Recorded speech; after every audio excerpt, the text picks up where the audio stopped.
হযরত শাহ আমাদের এখানে আগমন, ওনার কুদরত সম্পর্কে। আউযুবিল্লাহি মিনাশ শাইতানির রাজীম। বিসমিল্লাহির রহমানির রহিম।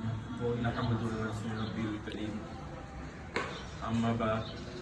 মাহবুব রব্বানি গাউসুস মাদানি কুতুবুল আকতাব গরিবে নওয়াজ হযরত শাহ আসিফ আহমদ রহমাতুল্লাহ আলাইহি আমি সত্য বংশধ শাহজাদা ফরিদুদ্দিন মোহাম্মদ আলী খান সাহেব বলছি। সুদূর বিহার শরীফ থেকে আমার বাবাজান কাবলা রহমতুল্লাহ আলাইহি ইস্ট ইন্ডিয়া কোম্পানির আমলে ইসলাম প্রচার করার জন্য বাংলাদেশ তশরিফ এনেছেন এবং উনি একজন নিজেকে গোপন রাখার জন্য ইস্ট ইন্ডিয়া কোম্পানির আমলে তখনকার দিনের কোর্ট বিল্ডিংয়ে একজন পিয়নের চাকরি করতেন আপনার। ওই তার ধারাবাহিকতায় উনি একজন লোকের উপকার করতে গিয়ে উনি যে একজন আল্লাহর ওলি এটা প্রকাশ হয়ে গেলেন। এরপরে উনি আর কোর্ট বিল্ডিংয়ে আর যান নাই। উনি নিজের বাড়িতে নিজের খানকায় ইসলাম প্রচার করার জন্য উনি এখান থেকে ইসলামের প্রচার করতে শুরু করতে রাখলেন।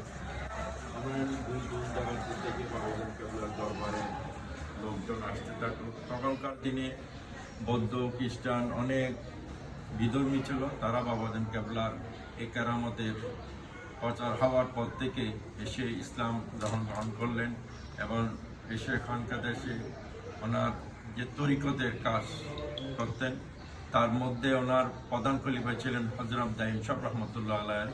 ওনার মাদার শরীফ হলো ঢাকা আজিমপুর দায়রা শরীফ উল্লেখযোগ্য।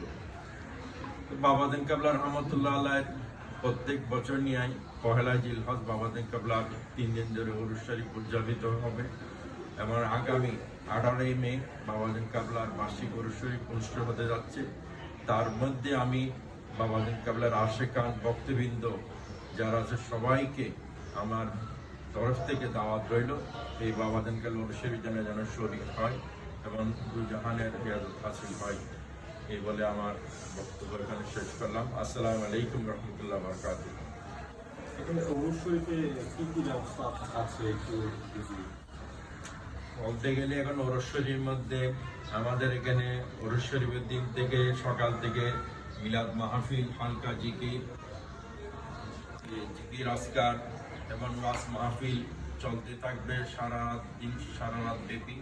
এবং পরে ভক্তবিন্দুদের জন্য আমরা তুবুর ইন্তজাম করেছি, সবাই দরবারে তুবুর গ্রহণ করবে। এরপরে উরুস শরীফ সমাপ্তি পাবে। আচ্ছা,